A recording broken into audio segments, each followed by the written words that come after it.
So most colleges have become test optional, and most students think that that means they don't need to submit their SAT scores.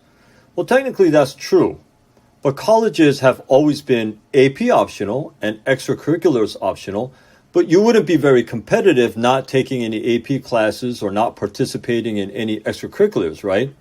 If you do well on the SAT, it becomes another edge that will make you more competitive in your college application. So yes, you should study hard and try to do well on the SAT test, just as you would take AP classes and do extracurriculars to become more competitive.